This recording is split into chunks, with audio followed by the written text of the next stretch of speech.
Welcome back. I'm Ian Masters, and this is Background Briefing, available 24/7 on backgroundbriefing.org.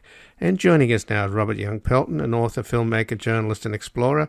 He's the publisher of Dangerous Magazine and has had first-hand perspective on the war on terror from direct contact with the world's most infamous jihadi, rebel, and insurgent groups. His books include The World's Most Dangerous Places, Come Back Alive, Three Worlds Gone Mad, and License to Kill, Hired Guns in the War on Terror. And he tweets at RYP__. Welcome to Background Briefing, Robert Young Pelton. How you doing, Ian? Very well, thanks, Robert. And you've are very familiar with the world of mercenaries and private military contractors, having, of course, written the book License to Kill, Hired Guns in the War on Terror. And you spent a lot of time with Eric Prince, the founder of Blackwater. I think you're going to write a biography for him. He hired you, but then you had a falling out, and he sued you, or you sued him, or where does that stand? Oh, we've patched that up, and we've moved on. So good. I'm glad to know. So, tell me what is going on in Ukraine in terms of mercenaries. We know that Putin has brought in the Chechens, the Hadyrovs. The Ukrainians call them Hadyrovites. They're just a bunch of thugs and killers that the warlord Kadyrov has deployed, and that there's some Wagner group people in there. So give us a perspective on what's happening on the other side.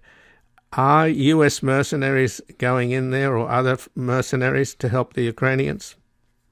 Yes, I mean, there's a group of foreigners, including Americans, that have gone in to fight on behalf of the Ukrainians against Russian invaders, I guess is a good word. And you have to keep in mind, this is one of the first sort of, you call it a good war, in other words, where the moral clarity seems to be very clear to Westerners. So what you had is let's call it a David versus Goliath moment that we sort of think started this year, but actually started in 2014. And if you really think about it, Putin has been doing this since 1999 when he first came to power in Russia. So the situation in Ukraine is that you have a national army that's fighting off an invading army that's much larger, and Westerners get the idea that these are people defending their homeland. So a lot of volunteers went over, and there were some rumors, which are not true, about American companies paying people to go over and fight. This is the Russian narrative. And the Russians are very funny because, for many years since 2014, they've been using mercenaries in Donetsk and Luhansk. You remember the little green men in the Cossacks back in 2014.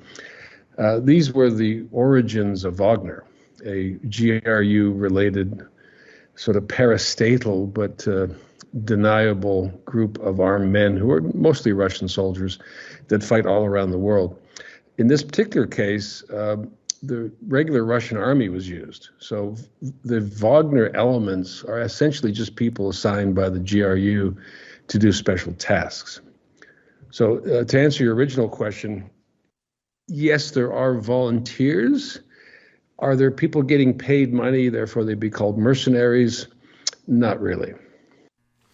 So what about Malcolm Nance, who I've interviewed a number of times, and he's been on MSNBC a lot, although now, he basically said, I'm done talking, now I'm going to fight. So I've known Malcolm for years. We used to train Navy SEALs together down in San Diego, and he had a course. He taught them about how to survive hostile environments. Malcolm may want to fight over there, but you have to understand there's language limitations. To move, shoot, and communicate, you have to coordinate with local units. You have a significantly wide front line in which small units really don't provide that much impact. There are European units and American units that are operating, and they are, firing on Russian convoys and things like that. But these kind of wars are won with large-scale coordination and, of course, high-tech weaponry.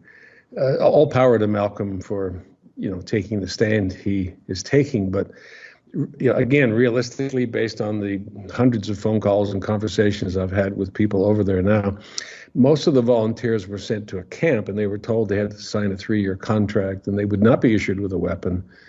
They would be helping in a support element. And that's because politically, Ukraine does not want to see a bunch of foreigners dying on the front line, and neither do the host nations want to see their citizens being killed. Well, it would feed into Putin's narrative, wouldn't it? That he's telling his people that he's fighting against America, not against Ukraine. Well, he's fighting against a bunch of Nazis. Nazis. But then, he's got these new. There used to be neo-Nazis, but now there's Putin Nazis, which are apparently Jewish people with Nazi blood that are hiding in tunnels with NATO advisors. I mean, it's just insane, the amount of stories going through the Russian media right now. Right. Well, but, some of the stuff coming from our side, I don't know where these intelligence leaks came from, that U.S. intelligence helped sink the cruiser, the flagship, the Moskva. Another, apparently, frigate was hit a couple of days ago as well by a Ukrainian Neptune missile. This is true. This is absolutely true. Now, if you go back to Twitter, you'll notice that for a long, long time, we've had one of our highest tech drones doing patterns over the Crimean area.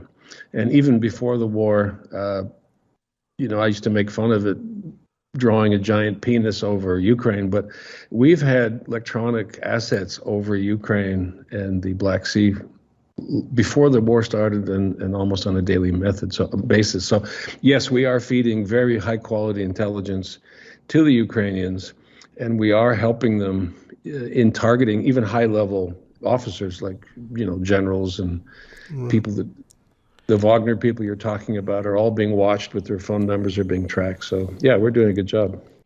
Right. But blabbing about it is really stupid, isn't it? I mean, that just feeds into Putin's paranoia. And it also undercuts the fact that it's the Ukrainians who are really in the fight. We may be helping them, but they're the ones bearing the brunt. Yeah, but let's talk about the reality of warfare today. This is not World War I. This is not World War II. There's no win. There's no lose. There's no sort of, tank on tank, soldier on soldier. We have been fighting a hybrid war, and we began with applying sanctions. We then also used propaganda by basically flat-footing Putin's false flag attempts. Remember, he was trying to invent some reason to invade the Ukraine. And Blinken and Biden sort of shut him down. We're also providing intelligence, smart weapons. We're, using diplomacy. We're using all the tools. And now what we've done is we've ramped it up a notch. So violence, warfare, you can take the 5-step or the 7-step method. But warfare goes from absolute peace to absolute violence. And the U.S. is managing the steps of violence because, Putin is threatening to use nuclear missiles against either the West or whoever doesn't like him. So we're being very cautious, is my guess. And again, I'm speaking with Robert Young Pelton, an author, filmmaker, journalist, and explorer. He's the publisher of Dangerous Magazine and has had first-hand perspective on the war on terror from direct contact with the world's most infamous jihadi, rebel, and insurgent groups. And his books include The World's Most Dangerous Places, Come Back Alive, 3 Worlds Gone Mad, and License to Kill, Hired Guns in the War on Terror. So you've met with the people that run the Wagner Group, right? The private military, Russia's private military contractor. No, have you met with Prigozhin, Putin's chef, who owns it? Let's be very, very careful here. The Wagner Group, which is called the company, it's not called the Wagner Group, is a sanctioned entity. And I have had discussions through proxies about doing a documentary about their facilities and their operations around the world. This was last year. And I was invited to they know who I am and they know my stuff. So I was invited to document what they do. And starting with Donetsk and then whether it's Syria, Libya, whatever, because they felt that the parliament would legalize PMCs or private military militias. They were not necessarily preparing for the war at that time. And also I have some reservations in portraying a element of a state intelligence apparatus as being a private military company, because technically it is and technically it isn't. And Wagner has been known to do terrible, terrible, terrible things. So I backed off of that project because I just felt that this would be going down a path that I would regret. So that's that story. I see. So, but they are active in Africa, are they not? They're basically trying to drive the French out of West Africa. Yes, and so Wagner are used as tools. If you remember, there was an attempt to overthrow Libya in 2019, and that failed. And then they brought in Russians, and then those Russians were using sniping, directing artillery fire, and they put a lot of pressure on Tripoli. And then the whole thing stopped. They went into Mozambique to help with ISIS. They were involved in the assassination of the president of Chad. I spent a month in Chad this summer investigating that. They're involved in Mali now, and of course, if you read the news, they were trying to stage abuses and blame it on the French. And yes, they're sort of the sharp end of the spear.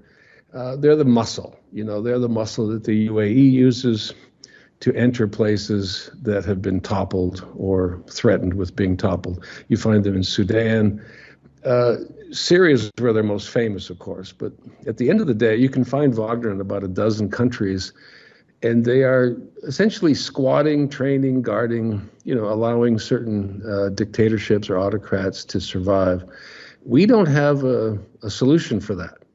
For example, in Libya, you have Russians sitting on the largest oil field called Shabara, and we don't have any way to get them off of there. And they're in Syria. And part of what Trump did, of course, was to pull our troops out of strategic areas so we couldn't threaten them. So we don't have a plan for that. And in Ukraine, you're not going to see a lot of mercenaries fighting on behalf of Russia other than the Kadyrovites, which you mentioned. And they're called the TikTok soldiers because they like to make videos and shoot at random things and film themselves. But that's about as weird as it's going to get in Ukraine. But the U.S. Military did have a big dust-up with the Wagner group in Syria, and they absolutely crushed them, didn't they?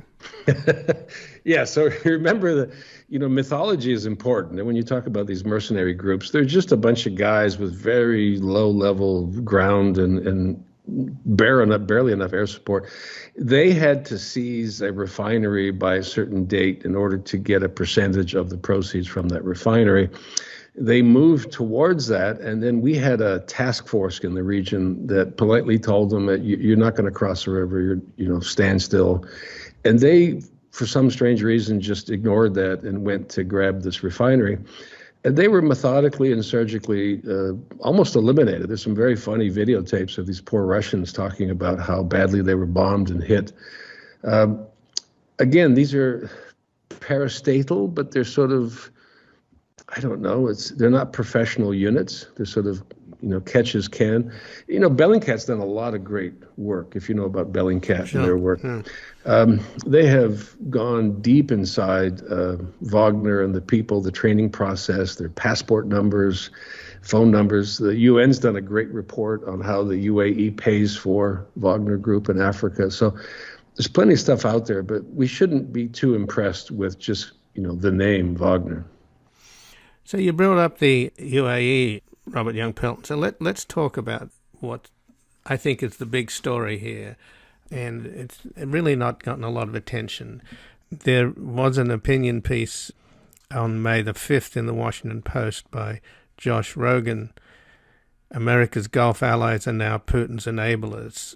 And just last weekend at the McCain Institute Forum in Sedona, Arizona, Representative Tom Malinowski, former State Department official, said, Saudi Arabia and the United Arab Emirates today are Russia's allies in the Persian Gulf by virtue of laundering Russian money and refusing categorically and deliberately to increase oil production. This is a moment where we need more countries to face a choice. Whose side are you on? So we know that the Saudis and the Emiratis for the longest time have been throwing a lot of money around Washington. That's what they do. They launder their reputations and whitewash themselves. But this is a whole new level, isn't it? Let's talk about this because, we know that during the 2016 campaign, there was a meeting in the Seychelles with your buddy Eric Prince of Blackwater with one of Putin's oligarchs, and George Nader, this peculiar pedophile that the UAE used as a kind of front man. And we know about Tom Barrack as well. working for the Trump inauguration. So where do you want to start in this story? Because it's one that we really need to flesh out. All right. Well, so Ian, what I'm probably most famous or infamous for is writing a book called The World's Most Dangerous Places. And it's a sort of humorous roll-up of the entire globe and all the evil things and the bad places and the dodgy people that shape our world. So I tend to have a very wide view of history and ongoing events. And I also spend a lot of time in terrible places talking to terrible people. And I have a network of people who, we swap ideas and we share information and we watch things from a very different perspective than, let's say, the media or sort of a political wonk would. So what I started to see during the campaign which elected Trump was that there was an attempt to essentially, back both sides, a very sort of mediocre attempt by George Nader and some people to get money and influence to both the Clinton side and also the Trump side. And when Trump looked like he was winning, there was a major shift by both Russia and Gulf entities to support Donald Trump. So much so that, Robert Mueller spent a lot of time and energy pointing out exactly how many contacts were made by Russian entities and spies with members of Trump's cabinet and advisors. What he didn't cover was the number and the impact of the meetings between Gulf families or dictators or rulers and the Trump campaign.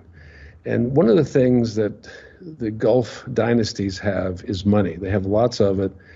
And one of the things that scares them the most is how easy they are to topple. We're talking about tiny countries with familial ruling and not a lot of depth in terms of their defense structure. And Arab Spring scared these people to death. They saw how quickly these autocrats can be replaced by, mobs.